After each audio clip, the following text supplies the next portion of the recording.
प्रारंभ करते हैं।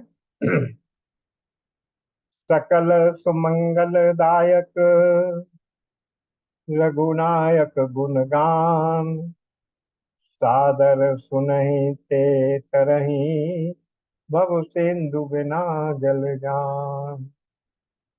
बार बार बर मांगहूँ हरषि देउ श्री रंग पद सरोज अन पायनी भगति सदा सतसंग। जय श्री राम।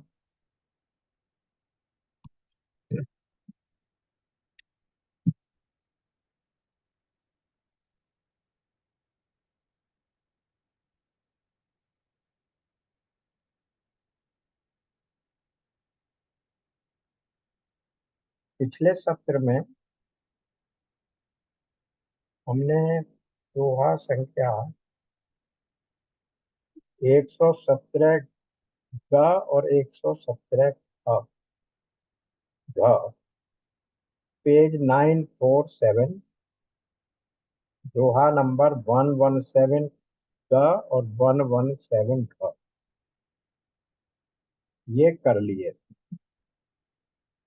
अब इसके नीचे की चौपाइयों में हम प्रवेश करते हैं।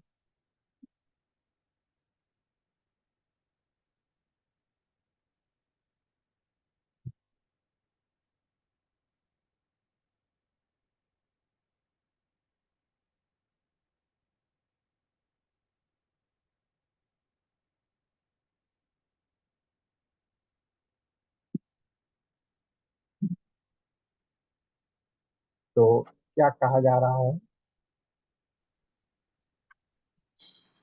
तो हम अस्मीति वृत्ति अखंडा दीप शिखा सोई परम प्रचंडा। आत्म अनुभव सुख सुप्रकाशा तब भव मूल भेद ब्रह्म नाथा।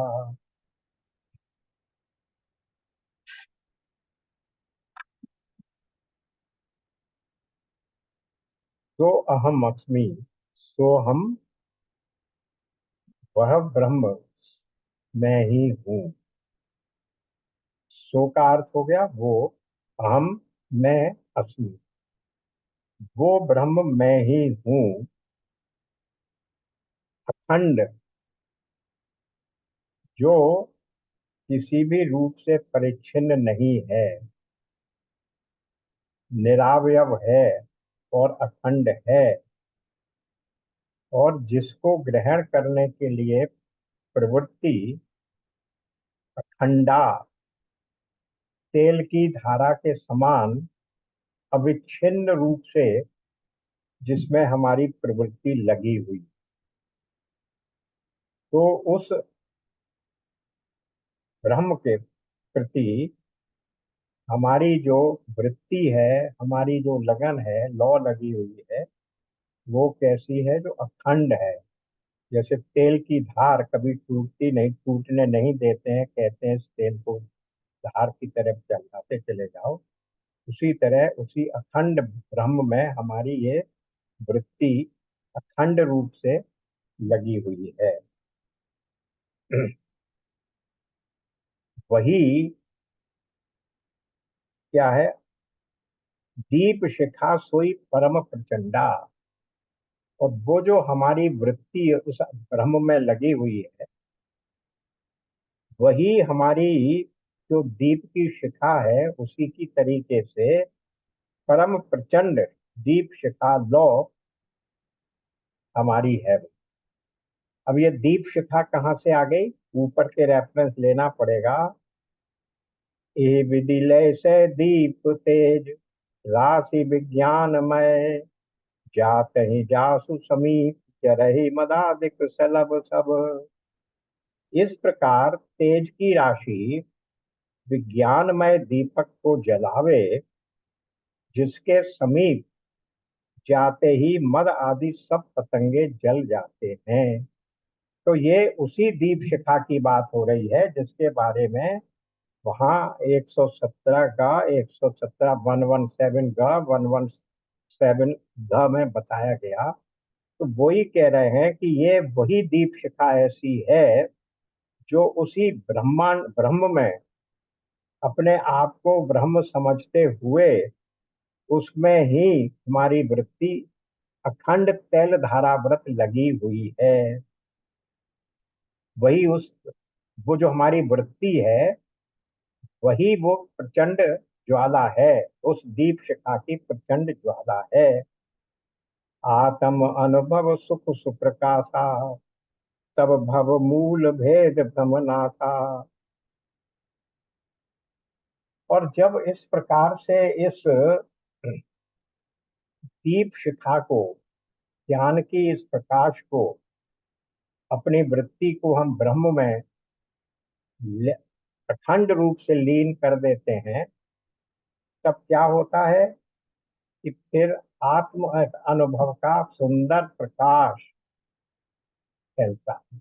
आत्म अनुभव सुख प्रकाश, आत्मानुभव होता है, सुंदर प्रकाश फैलता है। और तब तब भव मूल भेद भ्रम नाथा। और तब क्या होता है, भव के इस संसार के अंदर जो भेद है, मूल है, मूल रूप से जो भेद रूप है, उस भ्रम का नाश हो। क्योंकि संसार में मूल रूप से क्या है, अज्ञान है। और अज्ञान जनित ही मोह और भेद है। इसलिए जब हमारे को आत्म अनुभव हो गया और वो ज्ञानाग्नि रूप प्रज्वलित हो गई इस दीप शिखा के रूप में, तो इस संसार के जितने भेद हैं वे सब समाप्त हो जाते हैं, उन सब भ्रमों का नाश हो जाता है, भेद रूपी भ्रम का नाश हो जाता है।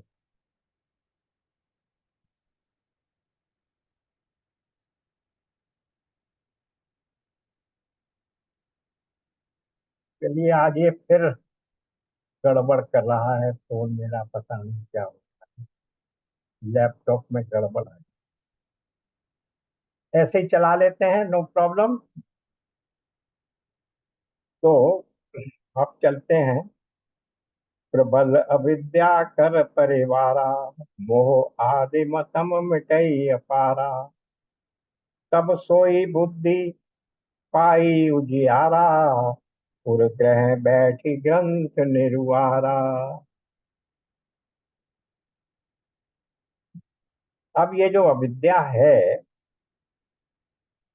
महान बलवती प्रबल अविद्या कर परिवारा, महान अविद्या, महान बलवती अविद्या का परिवार, वो क्या है, मोह आदि। अविद्या से क्या होता है, मोह फैलता है। मोह आदि जो उसका परिवार है, वो सब उस रूप अग्नि के द्वारा, उस ज्ञान रूप प्रकाश के द्वारा, उस सबका मोह का, उस अंधियारे का, मोह रूपी अंधकार का नाश। ये बात हम देख चुके हैं, 10वें अध्याय में यही आया है। 10.10 एंड 11 में भगवान ये कह चुके हैं। बार बार हम लोग रिपीट करते हैं, मगर वो बहुत महत्वपूर्ण श्लोक है, जिसमें भगवान कहते हैं कि 10.10 और 10.11, कि उन निरंतर मेरे ध्यान आदि में लगे हुए प्रेम पूर्वक भजने वाले भक्तों को मैं वो तत्व ज्ञान रूप योग देता हूँ, जिससे वे मुझको ही प्राप्त होते हैं। पर वो देते कैसे हैं, हे अर्जुन? 10.11, उनके ऊपर अनुग्रह करने के लिए, उनके अंतःकरण में स्थित हुआ मैं स्वयं ही उनके अज्ञान जनित अंधकार को प्रकाशमय तत्व ज्ञान रूप दीपक के द्वारा नष्ट कर देता हूँ। तो उसी तत्व ज्ञान रूप दीपक के द्वारा, जिसके बारे में 117, 1.117 और 11 का और का में बात की गई थी, जिसके लिए कहा था कि इसके लिए बहुत स्थिर रहने वाला दीवट चाहिए, उस दीपक को स्थिर रखने वाला स्टैंड चाहिए। वही दीपक का प्रकाश हमारे इस अविद्या से जनित हम मोह को, जो अविद्या का परिवार है, मोह आदि मद मोह लोभ मत्सर इत्यादि उस सब का नाश कर देता है। उस तम का, अंधकार का नाश कर देता है। मोह आदि तम मिटय, जो अंधकार है। तब सोई बुद्धि पाई उजियारा, और तब वही विज्ञान रूपणी बुद्धि आत्मानुभव रूप प्रकाश को पाकर हृदय पूर्वग्रह बैठ ग्रंथ निर्वारा, हृदय रूपी घर में बैठकर उस जड़ चेतन की गांठ को खोलती है। जड़ चेतन मह ग्रंथि पड़ गई, यद्यपि वृषा छूटत कठिनाई। गांठ है नहीं कोई, केवल हमें प्रतीत होती है। झूठा है ये कहना, क्योंकि जड़ और चेतन में गांठ बन ही नहीं सकती। लेकिन जो मृषा है, उस मृषा को भी तो दूर करना है। जो झूठा है, उस झूठे को भी झूठ कैसे बताओगे? तो झूठ को ऐसे ही बताओगे कि ज्ञान के द्वारा ही उस झूठ का नाश होगा। तो वही कह रहे हैं, तब सोई बुद्धि पाई उजियारा। बुद्धि रूपी प्रकाश पाकर वो जो हमारे हृदय में एक ग्रंथि बैठ गई है, जो कि झूठी है, वो कैसे दूर होगी? वो दूर होगी केवल मात्र ज्ञान के प्रकाश से। जो ज्ञान, हमारी बुद्धि का प्रकाश जब हमारे हृदय में फैलेगा, तो हमारे चित्त में जो ये ग्रंथि बैठ गई है कि जड़ और चेतन एक हो गए हैं, वो समाप्त हो जाएगी। उर्ग्रह बैठ ग्रंथ निर्वारा, उसको अलग कर दिया जाएगा, गांठ खुल जाएगी। छोरन ग्रंथि पाव जो सोई, तब यह जीव कृतारथ होई। छोरत ग्रंथि पाव जो सोई, तब यह जीव कृतारथ होई। छोरत ग्रंथि जाने सुखराया, छोरत ग्रंथ जाने ठगराया। विघ्न अनेक करई तब माया। छोरन ग्रंथ, ग्रंथि, उस गांठ को यदि ये हमारा ज्ञान खोल पावे, तो ज्ञान रूपणी बुद्धि अगर उस ग्रंथि को खोल पावे, तब ये जीव कृतार्थ हो जाए। कृतार्थ का अर्थ क्या है? कृतकृत्य हो जाना। जो उसे पाने योग्य है, जो करने योग्य है, वो सब समझो कर लिया। क्यों? क्योंकि ग्रंथि से क्या हो रहा है कि हम हैं तो चेतन, शुद्ध बुद्ध मुक्त चेतन स्वरूप हैं, पर हमने अपने आप को शरीर के साथ ग्रंथि बना के, गांठ बांध के, अपने आप को शरीर समझ के अपने आप को जड़ समझ रखा है। और फिर शरीर के जो धर्म है, कर्तापन, भोक्तापन, फिर सुखी होना, दुखी होना, उन सब से हम सुखी दुखी हो रहे हैं। तो यदि ये ज्ञान आ गया कि उस बुद्धि रूपणी प्रकाश ने, हमारे को विज्ञान रूपणी बुद्धि ने अगर हमारी उस जो झूठी थी वर्षा ग्रंथि को समाप्त कर दिया, तो फिर जीव तो अपने प्रकाश को, अपने स्वरूप को प्राप्त कर लेगा। अभी तो जीव हम कह ही इसलिए रहे हैं। देखिए, फिर से समझिए, जीव कौन है और ईश्वर कौन है? ब्रह्म के ऊपर जब माया की उपाधि पड़ती है, तब हम उसे ईश्वर कहते हैं। तो ईश्वर की परिभाषा क्या है? मायोपाधिक ब्रह्म। और जीव की परिभाषा क्या है? अविद्या उपहित ब्रह्म। ब्रह्म ही है दोनों। ईश्वर भी ब्रह्म ही है, जीव भी ब्रह्म ही है। लेकिन वहां माया की उपाधि से उपहित है, तब उसका नाम ईश्वर हो गया। ईश्वर का अर्थ हो गया जो समष्टि में है, ब्रह्मांड में है। और ये जीव कहाँ है? व्यष्टि में है, एक व्यक्ति में है। तो ये अविद्या के कारण अपने आप को ब्रह्म न समझकर, आत्मा न समझकर, चेतन न समझकर अपने आप को शरीर और जड़ समझ बैठा है। तो जैसे ही अविद्या समाप्त हुई, क्योंकि इसीलिए कहा अविद्या उपहित, अविद्या के द्वारा भरमाया हुआ ये जीव, ये ब्रह्म, उसका ही नाम जीव है। तो जैसे ही अविद्या समाप्त हुई हमारी बुद्धि के द्वारा, क्योंकि अविद्या काहे से दूर हो सकती है? ज्ञान को केवल ज्ञान काट सकता है। न तपस्या काट सकती है, न समाधि काट सकती है, न भजन काट सकता है, न अनेकों जन्म बीत जाए, अनेकों जन्मों के अंतर पड़ जाए तो भी अविद्या का नाश तब तक नहीं होगा, ज्ञान का नाश तब तक नहीं होगा जब तक ज्ञान और बुद्धि ना आए। तो जब ये कह दिया ऊपर कि ये विज्ञान रूपणी बुद्धि ने इस ग्रंथि को ये बुद्धि काट सकती है, तो जब उस गांठ को अगर उसने खोल लिया, तब उसका फल क्या होगा? उसका फल ये होगा कि फिर हम अपने आप को जीव नहीं समझेंगे। हम जो हैं वो हम अपने स्वरूप, यानी अपने आप को ब्रह्म या आत्मा समझें। तो जो जीव बने बैठे हैं, शरीर मानकर बैठे हैं, चेतन और जड़ में ग्रंथि बांधकर हमने अपने आप को जड़ समझ लिया है, वो जड़ता हमारी समाप्त होकर हम अपने आप को चेतन आत्मा समझने लगेंगे। तो ये कृतार्थ हो गया। फिर हम जहाँ हमें पहुंचना चाहिए था, जो हमें प्राप्तव्य है, वो हमें प्राप्त हो गया। छोरत ग्रंथि जाने खगराया, विघ्न अनेक करई तब पाया। लेकिन जैसे ही गांठ खोलने की आप कोशिश करेंगे, तो फिर क्या होगा? माया फिर अनेकों विघ्न पैदा कर देगी। माया ये प्रयत्न करने पर, यानी हमारी बुद्धि को भी भ्रमित करने की चेष्टा ये माया करती है। रिद्धि सिद्धि प्रेरई बहु भाई, बुद्धि लोभ दिखावे भाई। तो फिर ये माया क्या करती है? रिद्धि सिद्धियों को भेजती है और लोभ दिखाती है। कल बल छल कर जाहे समीपा, अंचल बात बुझावहि दीपा। और वे रिद्धि सिद्धियां कला, बल और छल के द्वारा, छल करके कहाँ जाती हैं? बुद्धि रूपी दीपक के पास जाती।